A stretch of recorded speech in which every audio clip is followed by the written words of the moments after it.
Welcome back to Arun the eduhub. This is Yashpal Singh. आज की class में हम लोग कुछ इंग्लिश स्पीकिंग के कुछ ऐसे सेंटेंस को लेकर आए हैं जिन्हें आप डेली लाइफ में इस्तेमाल करते हैं। तो चलिए शुरुआत करते हैं। ये अरुण द एजुहब का वेबसाइट है जहां पर आप इंग्लिश स्पीकिंग, इंग्लिश ग्रामर और ब्लॉग अकेडमिक संबंधित सारी चीजों को यहाँ पर देख सकते हैं। तो आप डायरेक्टली विजिट कर सकते हैं अरुण द एजुहब पर। ठीक है, अब हम देखने वाले हैं इंग्लिश स्पीकिंग कुछ वर्ड्स, तो जिनको चलिए शुरू करते हैं। ठीक है, तो जो पहला जो हम वर्ड्स है हमारा, या हम कहें पूरा सेंटेंस है जो हमने लिया है, वो है कैन यू हैंडल इट। जब आपको कोई भी काम सौंपा जाता है तो कोई भी आपसे यह उम्मीद करता है कि आप इसको हैंडल कर सकते हैं या नहीं, या फिर आप किसी को कोई काम देते हैं, कोई भी काम देते हैं और कहते हैं क्या आप इसको कर सकते हैं। तो कैन यू हैंडल इट का मतलब होता है क्या आप इसे कर सकते हैं।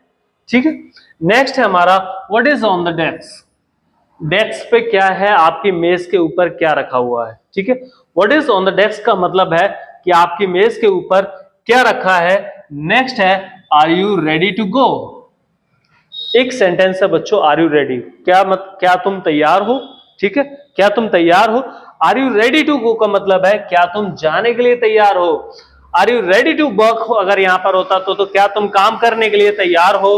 Are you ready to dance तो मतलब होता है क्या तुम डांस करने के लिए तैयार हो।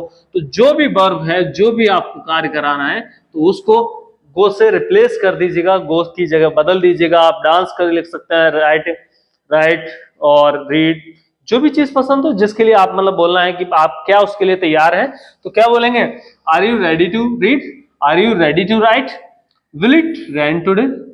विल इट रेन टुडे का मतलब है क्या आज बारिश होगी, क्या आज बारिश होगी, तो उसको क्या बोलेंगे, विल इट रेन टुडे। बच्चों एक चीज है, जैसे सब हम बात करते हैं समय, मौसम, बरसात की, तो एक चीज आपको याद रखनी है, और वो चीज क्या है कि यहाँ पर सब्जेक्ट को इट यूज किया जाता है। एज ए सब्जेक्ट हम इट का प्रयोग करते हैं। तो विल इट रेन टुडे, क्या आज बरसात होगी, तो क्या बोलेंगे, will it rain today. Next हमारा how did you make it. How did you make it, तुमने यह कैसे बनाया, या फिर हम कहते हैं how did you do it. ठीक है, तो यहां पर अगर हम बात करें कि how did you make it, तो हम कहते हैं कि आपने ये कैसे बनाया, या फिर आपने ये कैसे किया। ठीक है, नेक्स्ट है why did she do that. Why did she do that, वह ऐसा क्यों करती है। Why did she do that, वह ऐसा क्यों करती है। Who is that man, who is that man, who is that man. Who is that man का मतलब है वह आदमी कौन है। हु इज दैट मैन का मतलब क्या है, वह आदमी कौन है। नेक्स्ट हमारा डज शी नो यू, क्या वह आपको जानती है। ठीक है, जैसे कोई भी फीमेल आपके पड़ोस से निकल के जाती है और आप बातचीत करते हैं, देखते हैं, तो फिर आप जनरली पूछते हैं, दोस्त आपके पूछते हैं कि डज शी नो यू, क्या वह आपको जानती है। ठीक, अगर जानती है तो आप रिप्लाई दे सकते हैं यस शी नोज मी, और नहीं जानती तो शी डजंट नो मी। ठीक है, नेक्स्ट है बच्चों how deep is the lake. How deep is the lake, deep का मतलब होता है गहरा होना, और हाउ का मतलब है कितना, मतलब लेक जो है कितना गहरा है। How deep is the river, नदी कितनी गहरी है, या फिर हाउ डीप इज द सी, तो समुद्र कितना गहरा है। तो हाउ डीप का मतलब होता है कितना गहरा। नेक्स्ट है हमारा इज द बाथ क्लीन, मतलब आपका जो वॉशरूम है वो क्लीन है या नहीं। जैसे कहते हैं ना बाथरूम, क्या बाथरूम आपका क्लीन है, तो सिंपली आप बोल सकते हैं is the bath clean. Were you out last night, क्या आप लास्ट नाइट बाहर थे, पिछली रात को आप कहीं बाहर गए हुए थे, तो क्या बोलेंगे were you out last night, क्या तुम पिछली रात को बाहर थे। Can you play the piano, can you play the piano, आपने पियानो देखा और फिर आपने पूछा कि भाई can you play the piano, क्या आप पियानो बजा सकते हैं।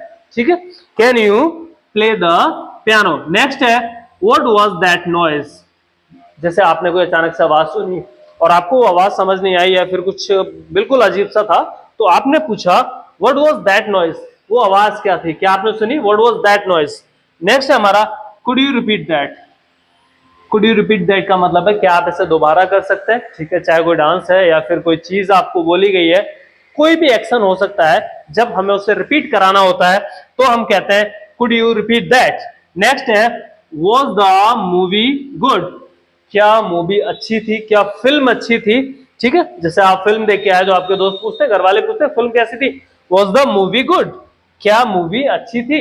लेकिन यहां पर एक चीज देखना, यहां पे लिखा हुआ है वाज, तो वाज का मतलब है कि जब हम कहीं पे वॉज वर्ड का इस्तेमाल करते हैं बच्चों, वॉज द मूवी गुड का मतलब है कि क्या मूवी अच्छी है। यहां पर जब हमने वॉज वर्ड पहले अगर is am are was word या विल बी शैल बी लगा हुआ है तो उसका सवाल जो है क्या से शुरू होगा, ठीक है। अगर ये वॉज वर्ड कहीं अंदर होता तो क्या होता, मिडिल से शुरू होता, वॉज द मूवी गुड, क्या मूवी अच्छी थी, ठीक है। नेक्स्ट है हमारा did you finish the job, क्या तुमने काम खत्म कर लिया है। यहां जॉब फिनिश करने का मतलब है क्या आपने अपना काम खत्म कर लिया, ठीक है। जॉब फिनिश करने का मतलब नहीं है यहाँ पे, क्योंकि जॉब फिनिश कोई शब्द होता नहीं है, ठीक है। तो did you finish the job, क्या आपने अपना काम खत्म कर लिया है। नेक्स्ट है what's the matter, what's the matter मामला क्या है, या फिर जैसे कभी कोई बात फंसती है तो पूछा जाता है ना व्हाट्स द मैटर मामला क्या है। नेक्स्ट है बच्चों can I see that one, क्या मैं उनमें से एक देख सकता हूं, can I see that one, ठीक है। Can I see that one, what did he से, उसने क्या कहा। जैसे आपने कोई बातचीत चल रही होती है, भाई आपने कहा भाई उससे बात करके देखो कि वो मानेगा नहीं मानेगा, तो फिर आप पूछते हैं बाद में व्हाट डिड ही से, उसने क्या कहा इस बारे में। तो व्हाट डिड ही से का मतलब है उसने क्या कहा। नेक्स्ट है what does she have, what does she have, what does he have, what does they have, मतलब उसके पास क्या है। what does she have का मतलब है उसके पास क्या है, ठीक है। यहां पर हम बात कर रहे हैं, यहां पर सी लगा हुआ तो फिर महिला हो गई हमारी, और यहां पर सी की जगह दे लगा होता, ही लगा होता, या कुछ भी हो सकता, तो उसके हिसाब से हम इसको चेंज भी कर सकते हैं। Did you like the movie, क्या did you like the movie, क्या तुम्हें मूवी अच्छी लगी। Did you like the movie, क्या तुम्हें मूवी अच्छी लगी। या फिर कुछ भी चीज, कोई भी चीज बात करते हैं किसी भी चीज के बारे में, did you like the film, ठीक है। कोई भी चीज है, did you like the car, तो आपने कोई चीज देखी पास्ट में और आपने उसके बारे में पूछना है कि आपको वो चीज अच्छी लगी, तो आप कैसे बोलेंगे डिड यू लाइक द, ठीक है। मूवी है तो मूवी, और कोई अन्य ऑब्जेक्ट है तो उसके बारे में बात कर सकते हैं। नेक्स्ट है when did you buy it, when did you buy it, ये आपने कब खरीदा। जब किसी को कोई चीज आपने देखी तो आप पूछते हैं ना जनरली कि आपने ये कब खरीदा, तो when did you buy it. Next है are you in a hurry, are you in a hurry, क्या आप जल्दबाजी में हैं, क्या आप जल्दी में हैं, तो आप कैसे बोलेंगे are you in a hurry. Where is the pain, जैसे आपको दर्द हो रहा है तो फिर डॉक्टर क्या पूछते हैं वेयर इज द पेन, तो आप बताएंगे ना पैर में दर्द हो रहा है, सिर में दर्द हो रहा है, घुटनों में, कहीं भी है, तो क्या बोलेंगे where is the pain. Pain का मतलब होता है दर्द, ठीक है। पेन का मतलब क्या होता है, पेन का मतलब होता है हमारा दर्द। नेक्स्ट है did you like to travel, क्या आपको यात्रा करना पसंद है। ट्रेवलिंग का मतलब होता है यात्रा करना, did you like to travel का मतलब है क्या आपको यात्रा करना पसंद है।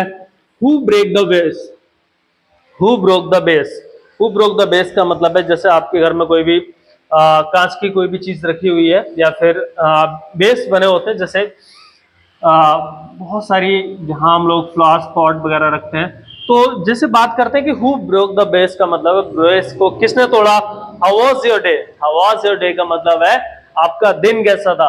हाउ वाज योर डे, आपका दिन कैसा था। जनरली गांव में लोग नहीं पूछते, जैसे शहर में लोग काम करके आते हैं तो बच्चे पूछते हैं पापा से, पापा हाउ वाज योर डे, आपका दिन आज कैसा था, ठीक है। तो हाउ वाज योर डे का मतलब है आज आपका दिन कैसा रहा, अच्छा रहा, गलत रहा, क्या रहा। Which skirt do you like, which skirt do you like, तुम कौन सी स्कर्ट को पसंद करते हो, या फिर विच शर्ट डू यू लाइक, तुम्हें कौन सी शर्ट पसंद है। विच पेन डू यू लाइक, मतलब जिस चीज के बारे में हम बात करते हैं तो विच का मतलब होता है कौन सी या फिर कौन सा, ठीक है बच्चों। विच का मतलब क्या होता है कौन सी या फिर कौन सा, ठीक है। नेक्स्ट वन है हमारा how was the math test, math का टेस्ट कैसा था, तो हम क्या बोलेंगे how was the math test, how was the math test, आपका मैथ का टेस्ट कैसा रहा या फिर कैसा था, तो क्या बोलेंगे how was the math test. Would you like to come, क्या तुम आना पसंद करोगे। Would you like to go, क्या तुम जाना पसंद करोगे। जब हम किसी को कहते हैं कि would you like to come, तो इसका मतलब है क्या आप आना पसंद करेंगे। उम्मीद है ये 30 सेंटेंस आपको समझ आएंगे। अब आप चाहिए कि इनको जो है इनके एक्शन को चेंज करके इनको ज्यादा रिपीट कीजिएगा, जितना ज्यादा एक्शन चेंज करेंगे आप उतना इनको बारीकी सीखेंगे। और इंग्लिश कभी आपको ग्रामर से नहीं आ सकती, द ओनली थिंग कि आप प्रैक्टिस कितना करते हैं, जितना आप बढ़िया प्रैक्टिस करेंगे